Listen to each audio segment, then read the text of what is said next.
언제나 필승! 네, 반갑습니다. 필승입니다. 자, 이번에 분석해드릴 기업은 신영증권입니다.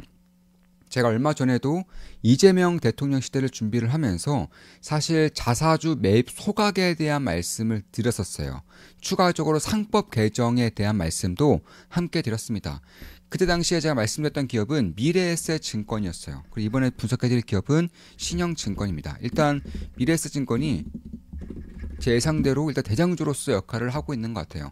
미래에셋증권, 신영증권의 공통점은 상법 개정을 통해서 주주 환원이 극대화될 수 있다는 것, 그리고 무엇보다도 자사주 비중이 매우 크다는 거예요. 미래에셋증권은 무려 23%가 자사주 매입 비중이고요. 그리고 신영증권은요, 자사주 매입 비중이 무려 52%입니다. 그러니까 이재명 대선 후보가 말했던 자사주를 소각하는 것이 원칙적이다, 자사주를 소각하게 하겠다라고 밝힌 만큼 이런 것들에 대한 기대감이 낄 경우 신영증권은 무려 50%에 달하는 주식수를 소각에 대한 기대가 낄 수 있다는 것이고, 현실화가 될 경우에는 말 그대로 대박이라고 할 수 있습니다. 따라서 저는 지금부터 이재명과 관련된 그런 기업들을 좀 살펴봐야 한다고 보고 있는 것이고, 그 중에 첫 번째가 상법 개정과 그리고 자사주 매입 소각, 그리고 코스피 지수를 올리겠다라는 그런 다짐 어린 발언들이 계속해서 이어지고 있기 때문에 코스피 지수가 올라면 당연히 가장 큰 수혜 섹터가 증권 섹터죠. 그래서 이쪽에 대한 관심을 저는 꾸준하게 가져야 한다고 보고 있어요. 따라서 핵심만 딱딱딱 추려서 말씀드려보자면, 일단 신영증권 같은 경우는 아시는 분들은 아실 거예요. 일단 자산관리 서비스가 매우 잘 되어 있는 증권사입니다. 부자들이 삼성증권에 맡기는 경우도 있고 미래에셋증권에 맡기는 경우도 있겠지만 이 두 증권사는 대형 증권사죠. 그런데 중견 증권사에서는 신영증권이 원탑이에요. 부자들이 자산을 맡길 때 가장 먼저 찾는 증권사가 삼성증권, 그리고 미래에셋증권, 그리고 신영증권입니다. 따라서 고액 자산 관리에 대한 특화 서비스가 매우 잘 되어 있다는 것이고, 이에 따라서 수주율이 워낙에 이쪽에 강하기 때문에 그에 따른 안정적인 실적에 대한 성장이 꾸준하게 나오고 있습니다. 특히 지금 보시면 재무제표를 보더라도 꾸준하게 성장하고 있는 것들을 볼 수가 있어요. 지금 보시면 작년 같은 경우도 증권업이 매우 안 좋았고 부동산 PF 리스크로 인해서 매우 어지러웠음에도 불구하고 역시나 실적에 대한 성장을 이뤄냈습니다. 이런 식으로 꾸준하게 성장을 발생시키고 있기 때문에 사실 안정적인 수익성에 대한 그런 성장성과 더불어서 사실 부동산 PF 리스크에도 가장 안전한 증권사 중에 하나라고 할 수 있습니다. 아시는 분들은 아시겠지만 신영증권이 가치 투자로 매우 유명하죠. 이 매우 보수적이고 가치 투자를 잘하는 증권사로 알려져 있는 만큼 사실 리스크가 굉장히 컸었던 부동산 PF에서는 노출도가 거의 없습니다. 특히나 브릿지론 같은 이런 고위험 노출도는 1%가 채 안 돼요. 그 정도로 워낙에 뛰어난 그런 재무적인 성과를 가지고 있는 것이고, 폭발적인 성장은 없더라도 꾸준한 우상향 기조를 가져가고 있는 가치 투자의 그런 명색이 고스란히 남겨져 있는 증권사다, 이렇게 보시면 되겠습니다.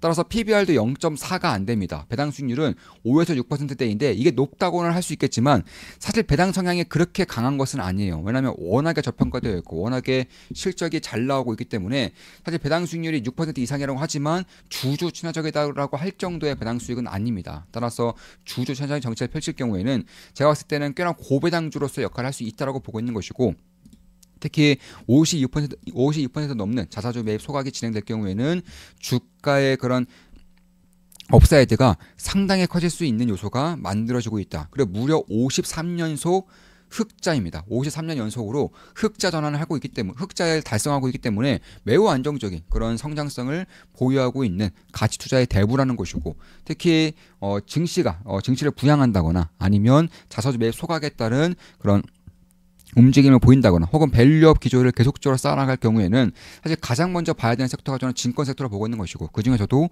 미래에셋증권, 신영증권 이런 기업들을 볼 필요가 있다라고 보고 있습니다. PF 노출도 같은 경우도 거의 5%가 안 되는, 그리고 브릿지론 같은 경우 1%가 안 되는 그런 노출도를 보이고 있기 때문에 사실 증권사를 둘러싸고 있는 그런 리스크, 불안감에 대한 그런 것들은 역시나 꽤나 낮아진 상태로 볼 수 있다라는 것이고, 특히 자사주 매입 비중이 무려 52.5%가량 되기 때문에 이런 것들을 소각에 대한 기대감이 끼더라도, 특히나 상법 개정이 진행될 경우에는 이 자사주를 편법적으로 쓸 수가 없어요. 그러니까 보통 이 자사주가 많은 기업들 같은 경우에는 편법을 사용해서 승계에 유리한 그런 백기사를 본인의 편을 만들다거나 혹은 다른 기업들과의 그런 수합을 통해서 본인들의 우호적인 지분을 만드는 게 대표적인데 이제 그런 것들이 거의 불가능에 가까워진다는 것입니다. 상법 개정이 진행된단 말이죠. 그렇기 때문에 만약에 상법 개정이 진행이 되고 자사주 매입 소각에 대한 기대감이 낄 경우에는 가장 먼저 봐야 되는 기업 중에 하나가 신영증권이라는 것이고, 특히 이번에 이재명 대선 후보가 가장 강력하게 펼치고 있는 것들이 상법 개정, 자사주 매입 소각 이런 것들이기 때문에 그런 것들을 감안한다면 자사주 소각에 대한 압력은 저는 꾸준하게 증가할 거라고 보고 있어요. 이에 따라서 자사주 매입 소각에 대한 압력이 증가하는 것이고, 그에 따른 주가에 대한 상승폭 역시나 꽤나 관심을 가질 수가 있겠다라고 보고 있습니다. 물론 저 역시나 이런 신영증권에 대한 관심을 가지고 있는 것은 사실이고 아직까지는 투자하고 있지는 않아요. 물론 제 모든 매수매도 내역을 실시간으로 멤버분들께 말씀드리면서 투자를 진행하고 있습니다. 한 달에 42,000원이면 제 매수매도 내역을 실시간으로 말씀드리면서 투자를 진행하고 있어요. 따라서 저 역시나 투자를 진행하고 있지 않기 때문에 당연히 매수매도 추천 리딩에 대한 그런 영상은 아닙니다. 참고만 하시면 되겠습니다. 자, 이것으로 이재명 관련된 대표적인 수혜 기업에 대해서 말씀드렸었던 것이고, 그중에서 대표적인 섹터는 증권 섹터, 그리고 대표적인 기업으로 신영증권, 그리고 미래에셋증권은 그 전에 이제 말씀드렸던 부분이고요. 이런 부분에 대해서도 분석해드렸습니다. 앞으로도 좋은 분석, 좋은 기업 분석으로 찾아뵙겠습니다. 필승 구독, 알림 설정, 좋아요는 여러분들께 도움이 됩니다. 필승!